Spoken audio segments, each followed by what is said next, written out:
Querido Dios, gracias por este día especial. En este momento tus hijos pudieron haber estado haciendo cualquier otra cosa, más decidieron estar aquí en este lugar. Y si estamos aquí es porque en nuestro corazón hay una necesidad grande de poder tener un encuentro contigo.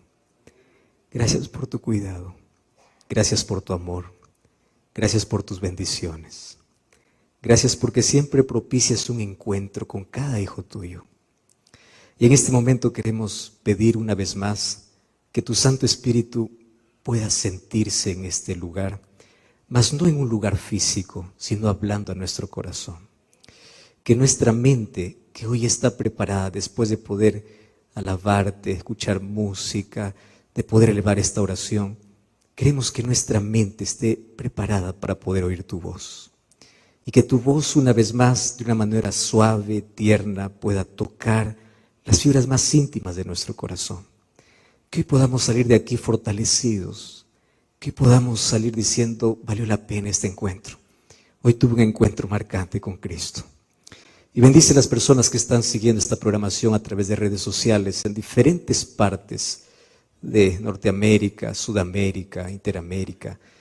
Otras partes del mundo están siguiendo también esa transmisión.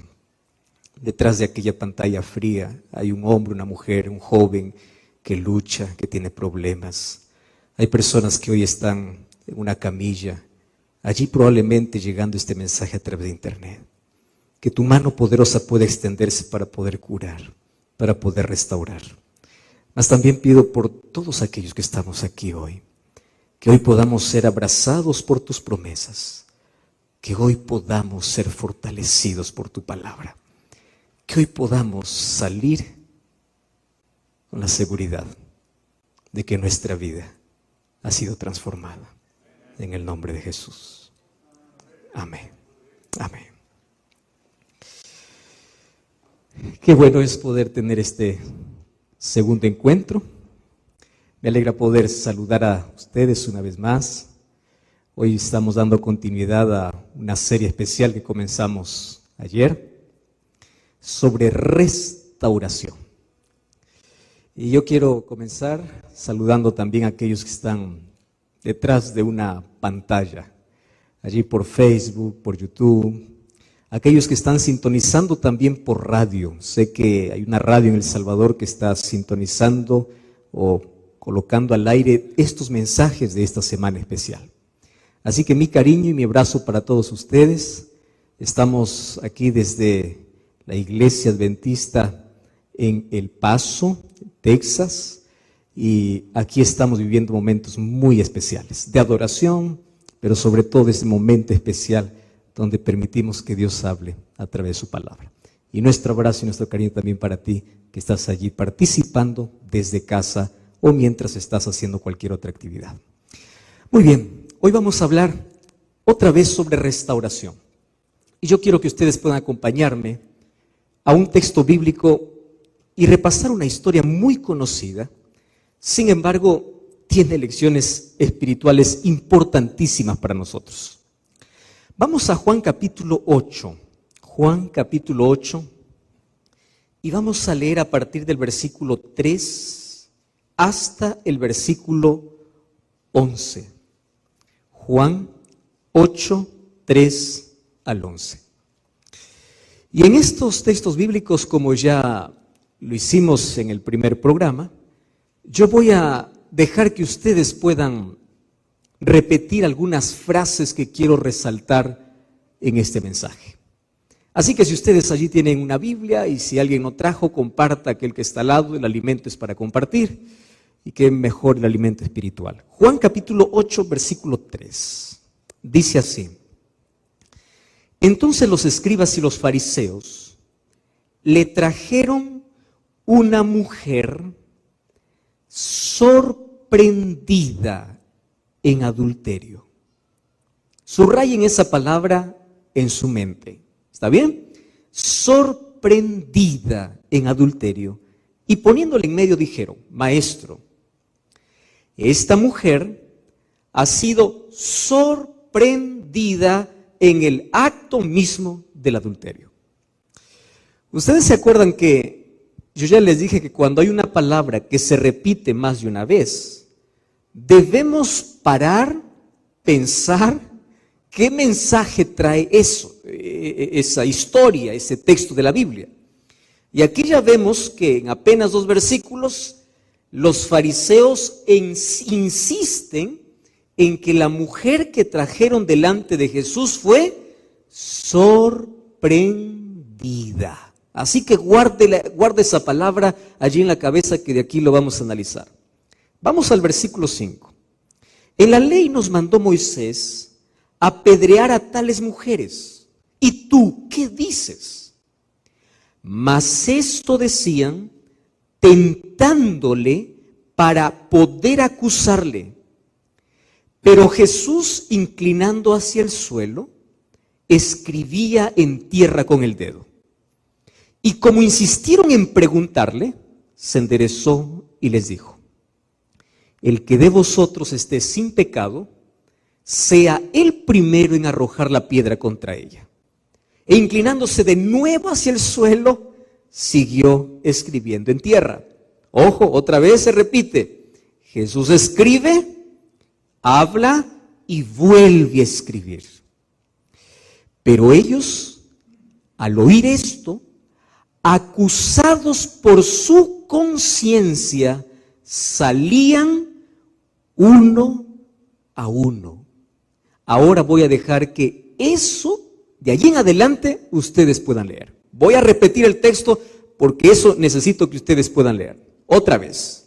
Ellos, al oír esto, acusados por su conciencia, salían uno a uno. Continúen la lectura. ¿Qué dice? Comenzando desde los más viejos hasta los más postreros. ¿Les parece si podemos hacerlo mejor?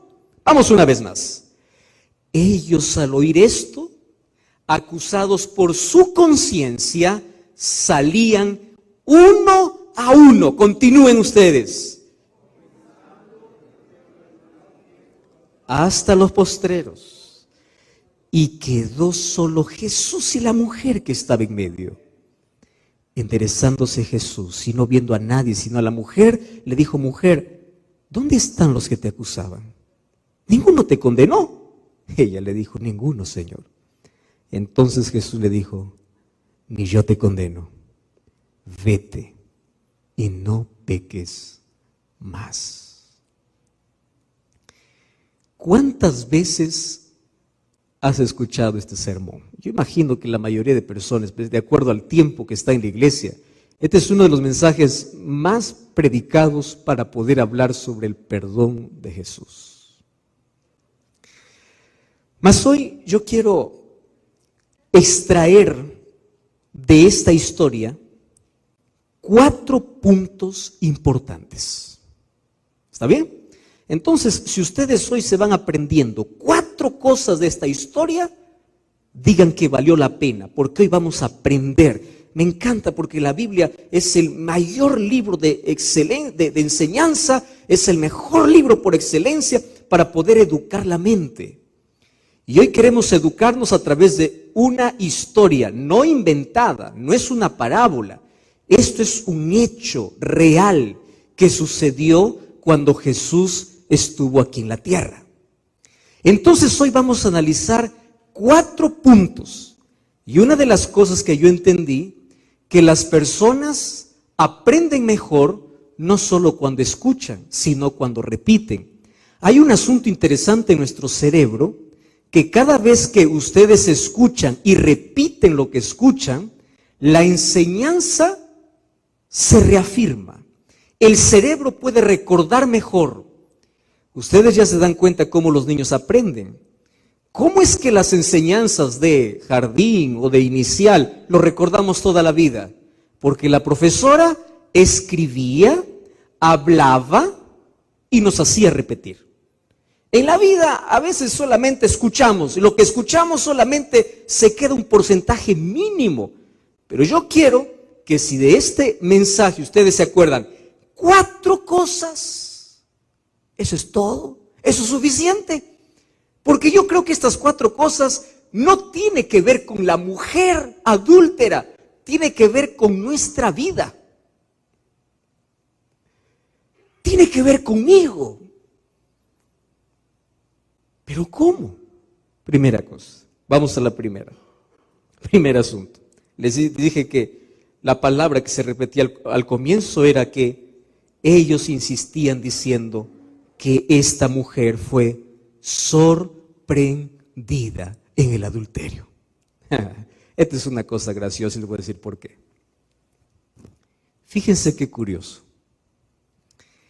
Estos líderes que trajeron a los pies de Jesús a esta mujer, entre comillas, sorprendida, estaban haciendo el mayor acto de injusticia contra esta mujer. ¿Pero cómo? ¿Acaso estaban mintiendo? No, no estaban mintiendo, pero estaban siguiendo un acto injusto. ¿Qué cosa es lo que mandaba la ley de Moisés? La ley de Moisés no mandaba apedrear solamente a uno, sino a los dos adúlteros. Entonces la pregunta es, ¿dónde está el hombre? Es imposible que esta mujer adultere solita. ¿No les parece? Para que exista adulterio, tiene que existir otro. ¿Cómo yo puedo sorprender? Decir, yo lo vi adulterando. ¿Con quién? No sé, solita. ¿Qué tipo de adulterio es ese? La pregunta es, ¿por qué no trajeron a los dos? ¿Por qué solamente a una? Ya por ahí está curioso el asunto. Y aquí Juan, que escribe, que narra la historia, dice, les voy a explicar. El problema no era el adulterio de la mujer. El problema es que estos líderes estaban tendiendo una trampa para Jesús.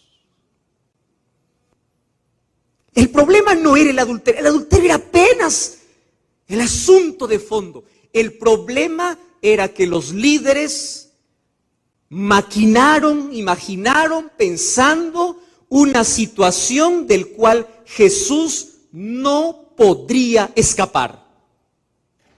Y ustedes saben que el diablo maquina horas y horas y horas para poder crear circunstancias donde te mete en un callejón sin salida y dice, a ver, ahora sal, ahora, ¿cómo vas a salir de esta? Si lo hizo con Jesús, ¿cuánto más lo hace con nosotros? Ahora, fíjate una cosa. Cuando tú creas que no existe salida, acuérdate de esta historia. Porque Cristo siempre tendrá una salida para aquel callejón cerrado. ¿Y cuál era el callejón sin salida? Fíjate la pregunta. Maestro, esta mujer fue sorprendida. La ley de Moisés dice una cosa. Ahora, aquí estamos con las piedras en las manos. Tú ordenas que apedreemos, que cumplamos la ley. ¿Y dónde estaba la trampa? Si Jesús decía, sí, apedreen a esta mujer, los líderes religiosos hubiesen acusado a Jesús delante de los líderes romanos porque Jesús no tenía autoridad para dar pena de muerte. Pero si Jesús decía, no lo apedreen, delante de toda la gente hubiese dicho, este es un hereje porque no guarda la ley de Moisés. Entonces, Jesús no podía decir ni sí ni no. Estaba en un callejón sin salida, humanamente, callejón sin salida.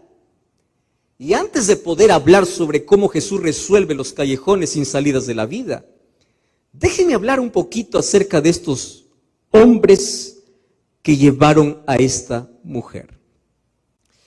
Ustedes saben que estos hombres que llevaron a esta adúltera a los pies de Jesús, cada vez aumentan más dentro del mundo religioso. Gente que no está preocupada en la condición del pecador. Gente que solamente está buscando un pecado para acusar, no para ayudar. ¿Ustedes conocen gente así? Gente que jamás está dispuesto a extender la mano, a orar, a ofrecer ayuda, no. Pero aparece algo, es el primero que provoca el escándalo, es el primero que acusa, es el primero que tiene la piedra en la mano. O sea, esta gente anda ya con piedras en la vida. Al primero que ellos encuentran pecador, quieren lanzar la piedra y quieren decir, este merece morir, este no merece. Y estamos viviendo en una sociedad de quien merece y quien no merece. Tú no mereces, él sí merece. Tú mereces, él no merece. Y hay gente que está allí, yo no merezco, yo no merezco. ¿Quién te dijo que no mereces? La familia, los amigos, la iglesia, el líder, el pastor. ¿Quién te dijo? Porque vivimos en una sociedad así, donde hay tanta piedra que se lanza ante el primero que se equivoca. Hay gente que anda con piedras en la mano. Gente que no está preocupada en la salvación, simplemente en la condenación. Esos son los instrumentos de Satanás que tiene en todo lugar. En la casa, en el trabajo, en la escuela, en la universidad y en la iglesia. Mucha gente así. Gente con piedras. Ante el primer defecto, piedra y piedra y piedra. Ustedes saben en la Biblia quién es el único encargado de poder acusar, es el diablo. Así que cuando yo veo a alguien que solamente está acuse y acusa, acusando y acusando, que sí, que esto, que hizo, solo lo malo se acuerda, nada lo bueno, lo malo y lo malo, lo malo. Acusa, acusa, acusa, tú ya sabes de dónde viene. Porque Satán significa literalmente acusador. Así que acusar debe ser el asunto más serio que nosotros debemos considerar en la vida. Porque según la psicología, existe un mecanismo de defensa llamada proyección. Y si ustedes no lo han escuchado, hoy lo van a escuchar y van a entender un poquito de qué se trata la proyección. Proyección es mirar con lupa los errores del otro, pero minimizar el mío.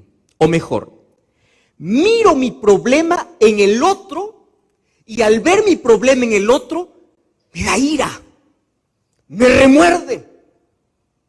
Por eso es que la persona que siempre está hablando mal del otro porque es así y es asá, está escondiendo algo, solo que está dentro, no lo expresa. Yo entendí algo. Detrás de cada persona difícil hay tantas heridas abiertas. Y detrás de cada acusador hay tantos pecados ocultos. Proyección. Yo te veo a ti que cometes un pecado. Ese es mi pecado, pero en ti lo veo grande. En mí es chiquito.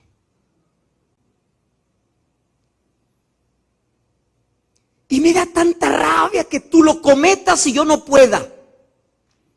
Así que como yo no puedo cometerlo, me da ira. Entonces yo te voy a acusar. Yo voy a hacer todo lo posible para acusarte, inclusive maldecirte y decirte que tú no mereces nada, que tú mereces morir. Porque me afecta tanto ver mi propio problema en el otro.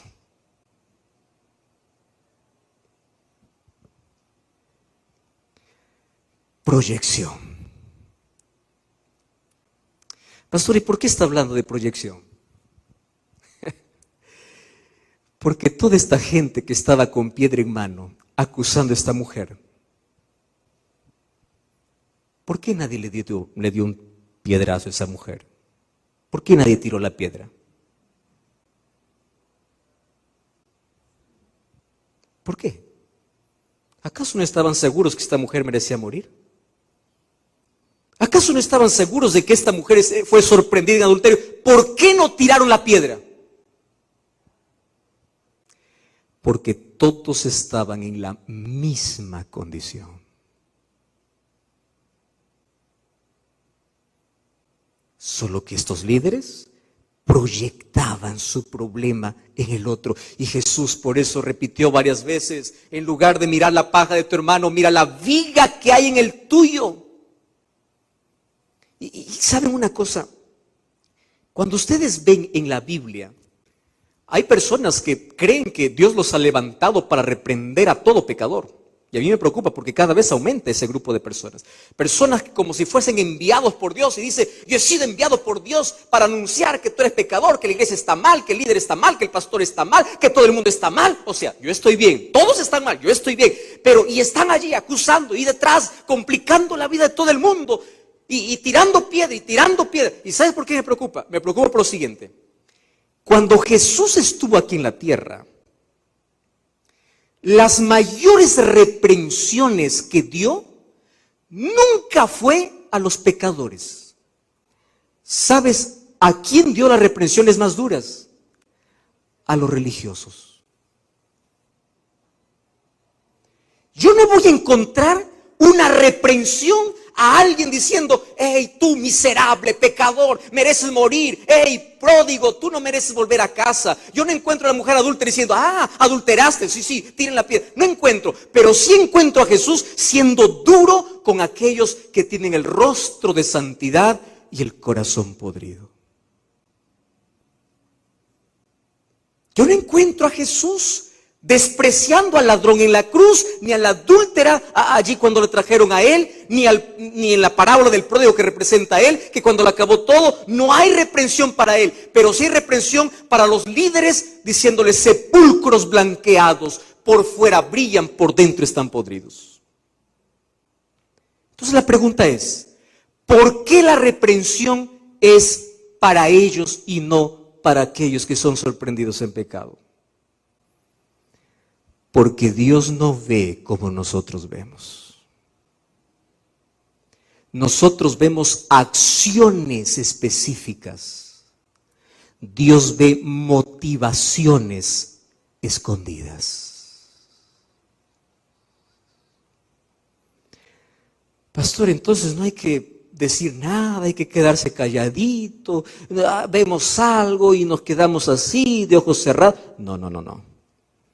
La Biblia dice que si tú ves que tu hermano peca y cae, primero, no te escandalices. Segundo, no lo publiques. Anda, búscalo, ora, ayúdale. Una vez, 2 veces, 3 veces. No quiere cambiar, ahora sí, anda con alguien más, anda. Y después, eso de poder publicar un error debe ser el último recurso. Pero el proceso es, anda tú a solas. Así que cuando alguien viene con un cuentito y te diga, yo tengo la calientita, yo tengo la última y no sabes, vi a fulano. ¿Ya fuiste a visitarlo? ¿Estás seguro? ¿Te contaron? ¿Ya oraste con él? No. Primero andas tu trabajo y luego vienes y me cuentas. No quiero saber. Porque es así como Jesús trata a todos los pecadores. Y porque nadie puede decir que es más santo que otro. La santidad de la cual habla la Biblia es la comunión diaria con Dios, que el Señor va puliendo nuestro carácter, nos hace semejantes a Él, pero dentro todavía está la naturaleza de pecado, así que aquel que piensa que está firme, mire que no caiga.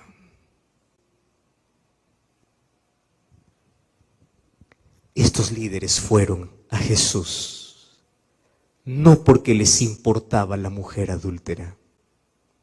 Lo único que les importaba era tirar piedras. Número 1. Número 2. Me encanta la actitud de Jesús. ¿Qué hace Jesús? No habla. No habla.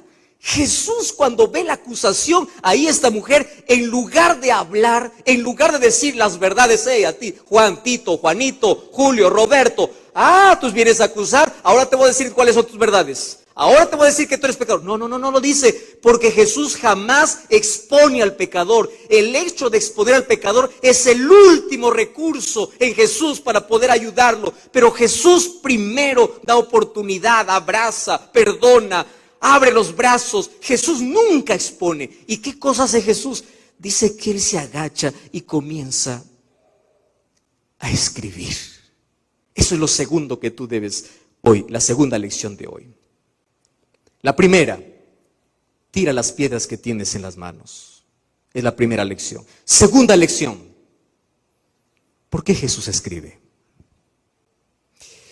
Ustedes saben que en la Biblia aparecen solamente 4 veces a Jesús o a Dios. Bueno, Jesús es Dios. En toda la Biblia encontramos a Dios escribiendo solamente 4 veces. ¿Cuál es la primera vez que encontramos a Dios escribiendo? Éxodo 20, su ley. ¿Y dónde lo escribe? En tablas de piedra. Eterna, incambiable. La segunda vez que encuentro a Jesús o a Dios ahí escribiendo en el Antiguo Testamento es en una fiesta donde Belsasar estaba borracho con 1000 de sus príncipes y aparece una mano escribiendo en la pared diciendo Mene, Mene, Tekel, Uparsin. Un día de juicio, ahí aparece. ¿Dónde escribe? En la pared. O sea, ahí está determinando un juicio. Aparece Dios escribiendo. La tercera vez lo encuentro a Jesús escribiendo, pero escribiendo en la arena, escribiendo en el suelo. No escribe en la pared, no escribe en piedra, en la tierra. Y cuando yo veo que Jesús escribe en la tierra, yo extraigo una lección importante. Porque lo que tú escribes en la arena o en la tierra, el primer viento que viene lo borra. ¿Es así o no? Intentas escribir en la arena. Qué bonito, ¿no? Cuando algunas parejas van allí a la playa, hacen tremendos corazones, una flecha en medio, tú y yo, el nombre y todo allí. Todo bonito, tanto. Viene la primera ola, acabó. Se acabó.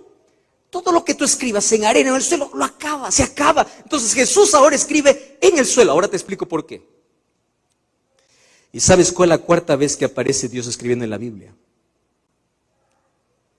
Hebreos dice que Dios escribe su ley en nuestro corazón para que podamos ser obedientes naturales. Ahora, Jesús escribe en el corazón, en la pared, en la piedra y en la tierra. ¿Y por qué en la tierra? Porque lo que se escribe en la tierra puede ser borrado. Es decir, ¿qué cosa estaba Jesús escribiendo en el suelo?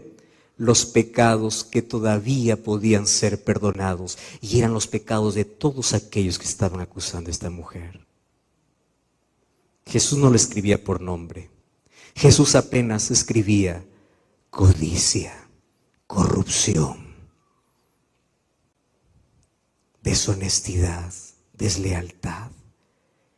Y cada uno cuando veía esa palabra, su conciencia los llevaba a aquellas cosas que ellos hacían en su vida, pero en silencio, sin que nadie lo puedes ver, así solito nada más. Pero ellos eran los que acusaban al gobierno de corrupto, pero cuando iban al mercado y veían que le daba vuelto de más, lo colocaba en el bolsillo. El gobierno es corrupto, pero tú no eres corrupto cuando tienes un vuelto de más. Esos pecaditos que uno lo protege y lo tiene bien adentro, pero cuando uno quiere ver en el otro, ahí está la lupa porque es tremendo pecado. Pero cuando es en mí, es chiquito. Y Jesús comienza a escribir. ¿Y sabes qué cosa es lo interesante? Que dice que cuando Él escribe, número 3, todos al recordar comenzaron a irse. Y yo les hice a ustedes repetir 2 veces el versículo 9. Porque yo considero, esto es un asunto muy interesante. Y esto es el tercer asunto de esta historia. El segundo asunto es que cuando Dios escribe en la arena, es porque hay oportunidad. Ante el primer ante la primera confesión, tus pecados pueden ser perdonados. Número 3, versículo 9, dice que todos acusados por su conciencia salían uno a uno. ¿Más qué cosa dice allí? Comenzando por los más viejos hasta los más jóvenes. ¿Ustedes creen que la Biblia se escribieron las cosas porque se le ocurrió escribir al autor? Bueno, aquí voy a decir, comenzando. ¿Qué le costó a Juan decir así? Todos se fueron y nadie se quedó. Punto. ¿Se entendía el mensaje? Se entendía perfectamente.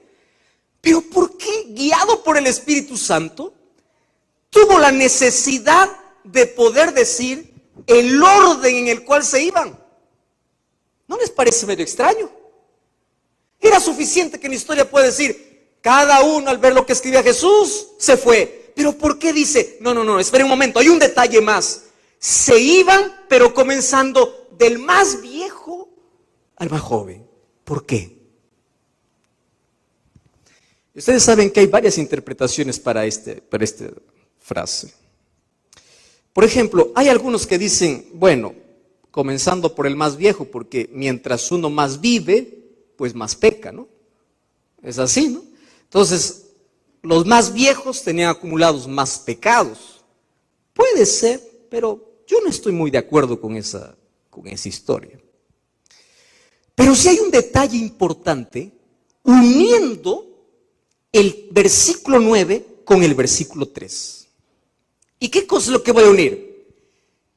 No voy a imaginar aquí que solo fueron los viejos los que maquinaron, los que planearon, los que hicieron esta trampa para Jesús. No quiero entrar en suposiciones, pero sí quiero entrar en una realidad. ¿Cuál es la realidad?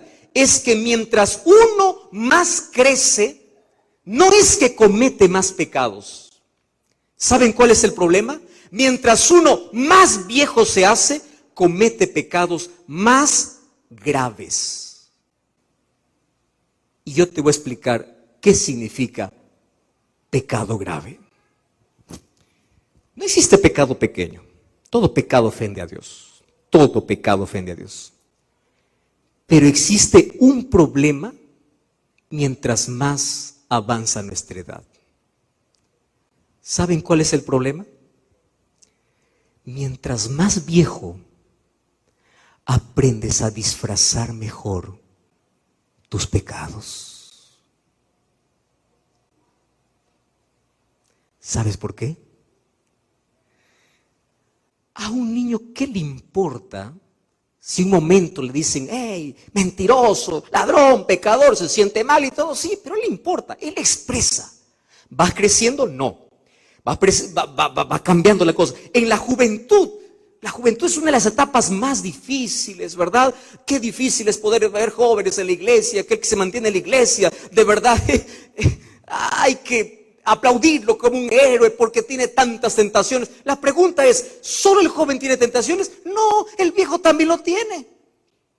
Pero ¿cuál es la diferencia entre los más viejos y los más jóvenes? Y aquí no estoy hablando nada en contra de los viejos, estoy hablando de mi propia realidad, porque mientras uno más crece, tiene más cosas que cuidar. Y entre las cosas que tiene que cuidar, mientras más viejo, más cuidas tu reputación. Mientras más joven, no te importa mucho. Por eso es que mientras más avanza la edad, más aprendes a disfrazar las cosas. Y aquí déjame contarte un asunto interesante de esta historia. A veces las personas más adultas miran a los jóvenes con cierta crueldad y dicen, esta generación perdida, corrupta. Y es verdad, o sea, hoy estamos viviendo en una sociedad cada vez más hundida en la moral. Solo que hay una diferencia entre el más adulto y el más joven. El más joven lidia con el comportamiento, porque todo su problema es comportamiento. ¿Y saben por qué el problema es su comportamiento? Porque él no se mide para hacer. Lo que piensa, lo hace. Lo que quiere, lo hace. Entonces ahí aparece el joven corrupto, el joven adúltero, el joven mentiroso, el joven desleal, el muchacho que le gusta la música. Y porque le gusta la música, él se va ¿a dónde? A una discoteca y baila, y el adulto dice, perdido, bailando en una discoteca. Solo que el adulto tiene un problema, no va a la discoteca, pero cuando está en su casa y nadie ve, sube el volumen, baila solo. Claro, no está en la discoteca, pero está en la casa. Y a veces nos admiramos, y yo aquí no estoy justificando por ese caso. Ay, miren ese muchacho hundido en el vicio, hundido en qué, en la borrachera y todo. Ustedes saben cuál es la mayor borrachera de la vida, aquellos que se emborrachan de orgullo. Y el orgullo, dice Camino a Cristo, que es uno de los pecados que más ofende a Dios. No quiere decir que los otros pecados no ofenden. Lo que estoy diciendo es que pecado más grave, ¿por qué? Porque como está oculto, nadie lo apunta. Pero como está descubierto, todos lo apuntan. Yo recibo tantos mensajes de jóvenes, pastor, me siento sucio, me siento culpable, ayúdeme. Gente jóvenes que son conscientes de su realidad y cuando se ven hundidos en el pecado, buscan ayuda.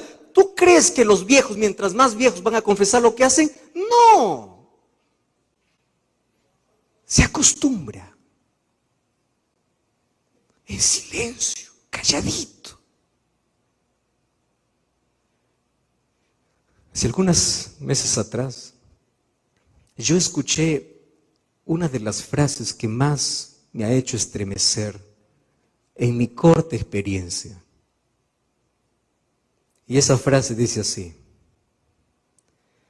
Dios es más ofendido con la hipocresía de uno que se cree santo que con la sinceridad del pecador.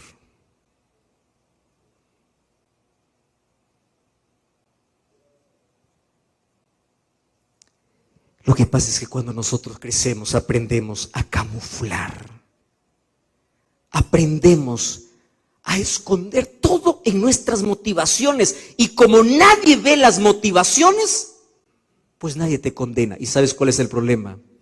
Que un día pierdes la noción de la realidad y piensas que lo tuyo ya no es pecado. Pecado, los otros. Yo, camufladito, es chiquito. Pero aquel que cometió grave pecado un día se arrepiente y se salva. Pero aquel que escondió un pecado chiquito y nunca se arrepiente, se pierde. O sea, ¿tú entiendes lo ilógico de esto? Una de las cosas que yo digo es lo siguiente: el cielo estará lleno de grandes pecadores arrepentidos y el lago de fuego estará lleno de pequeños pecadores que no se arrepintieron.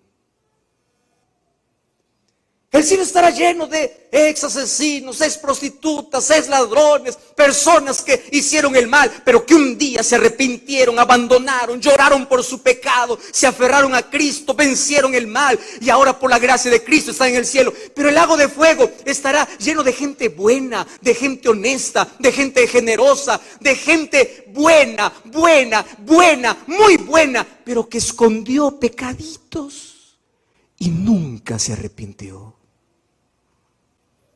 Se acostumbró.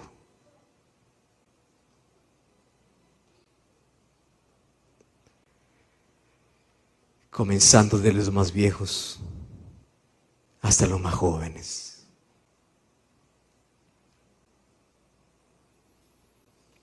Y con esto yo no quiero decir que mientras uno es más viejo la historia tiene que ser así.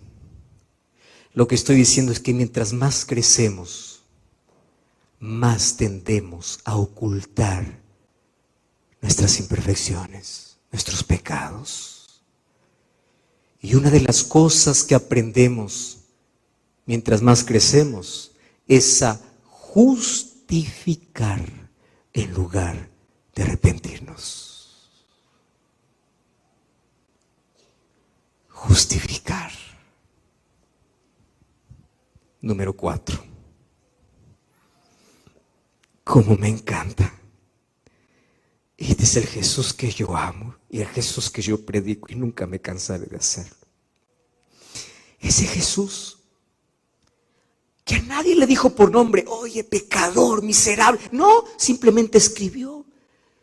Solitos se iban uno a uno, acusados por su conciencia, porque todos estaban en la misma condición, todos merecían morir. Las piedras que iban a lanzar eran las piedras para ellos mismos. Entonces, como todos eran pecadores y todos merecían la muerte, todos se fueron. Y finalmente Jesús se queda, él y la mujer, y le dice así: ¿dónde están los que te acusaban?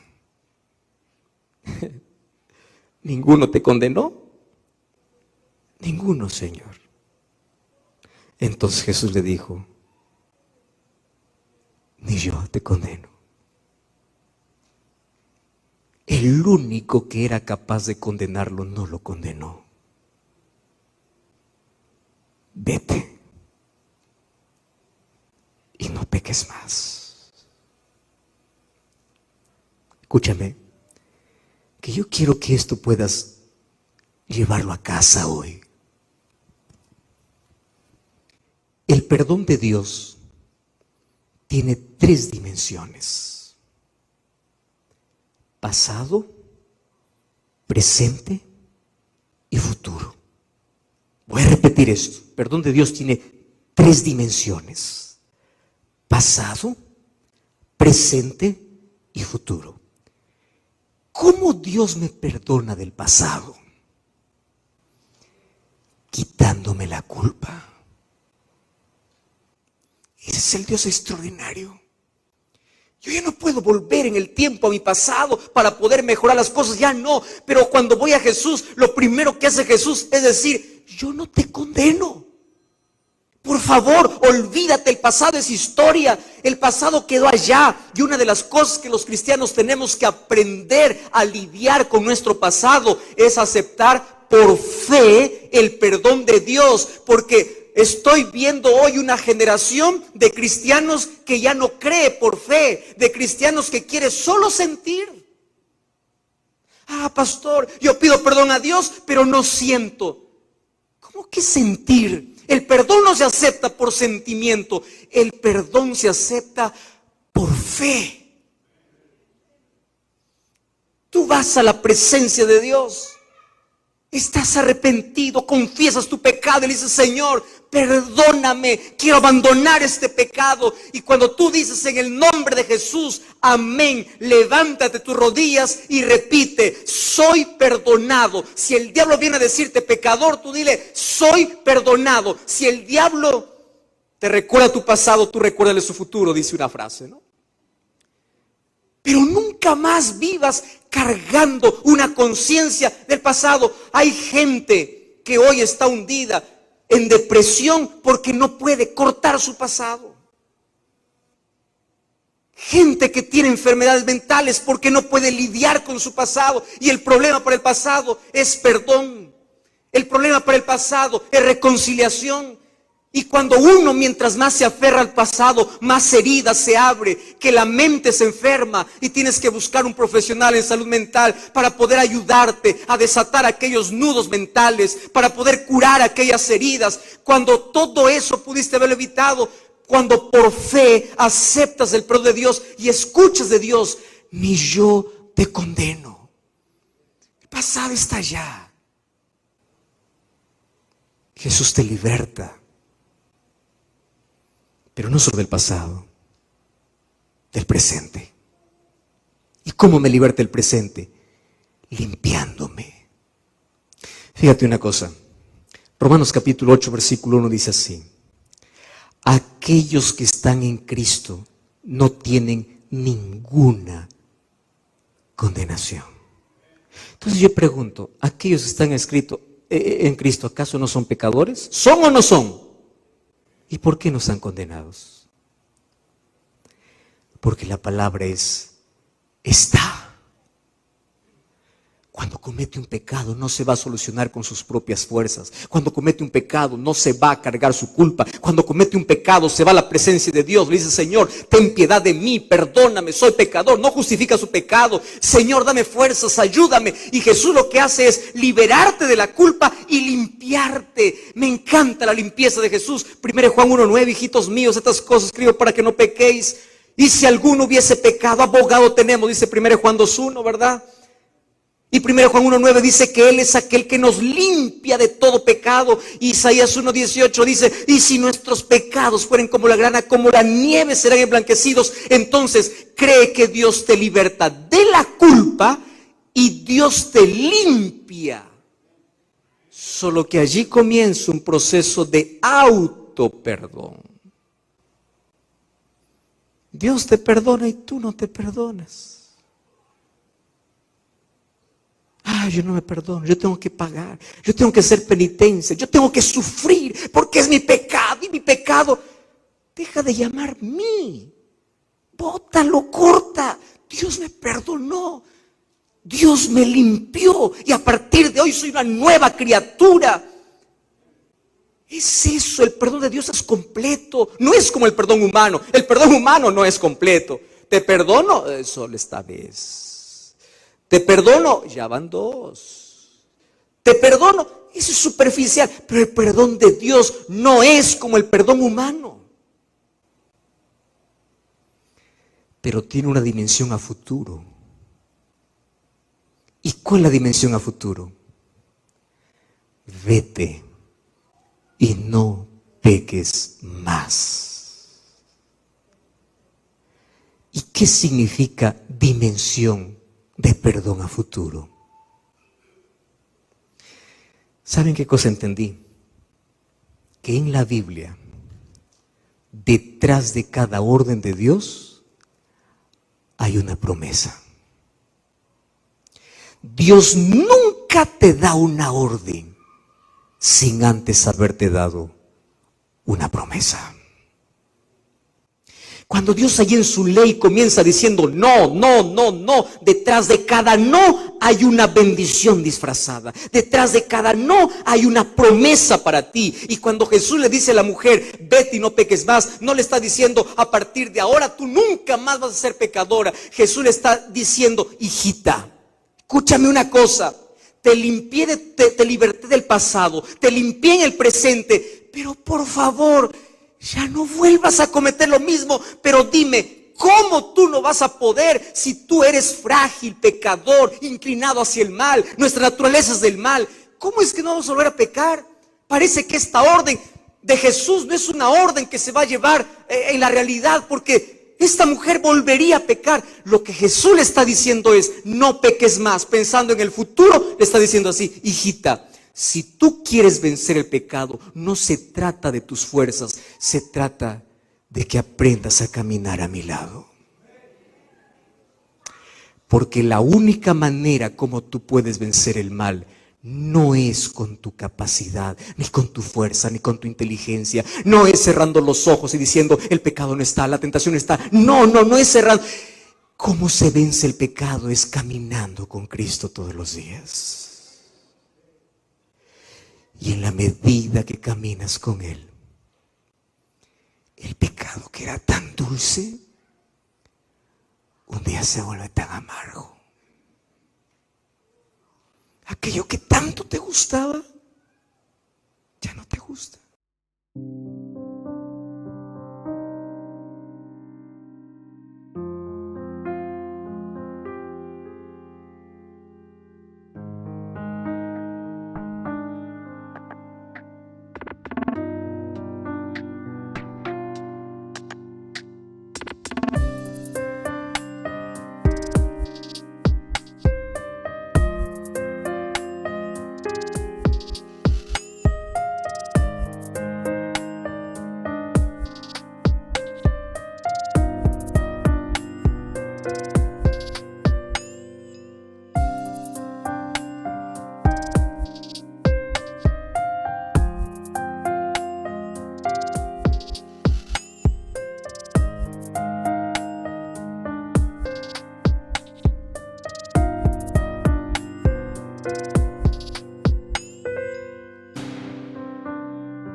¿Ustedes saben cuál es la peor guerra que hoy vive el cristiano?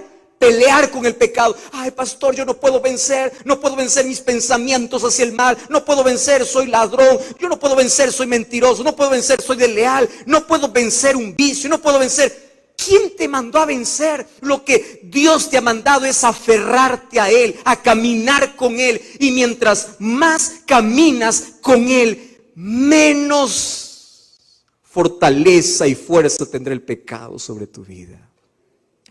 ¿Saben qué cosa entendí? Que la mayoría de nosotros luchamos contra el pecado y siempre fracasamos. Cuando nuestra mayor lucha debe ser aferrarse de Cristo para no soltarnos de Él. Esa es tu lucha. Si tú peleas con el diablo, Él se va a reír de ti.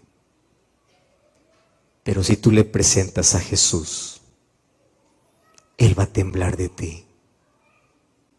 ¿Sabes por qué? Porque Él jamás pudo ganarlo. Pero a ti sí. ¿Tú sabes qué es lo único que hace el diablo para destruirte? Separarte de Jesús. Mientras tú no te separes de Jesús, ninguna condenación hay para los que están en Cristo Jesús. Satanás cometió el mayor error induciendo a estos líderes para matar a esa mujer. ¿Saben por qué? Lo llevó al lugar equivocado. A los pies de Jesús no hay condenación. A los pies de Jesús no hay muerte. A los pies de Jesús no hay piedras. A los pies de Jesús solamente hay: ni yo te condeno, aférrate a mí y no vuelvas a caer. Aquel que aprende a vivir a los pies de Jesús aprendió a ganar las mayores victorias de la vida. Y hoy quiero invitarte a que aprendas a caminar con Él.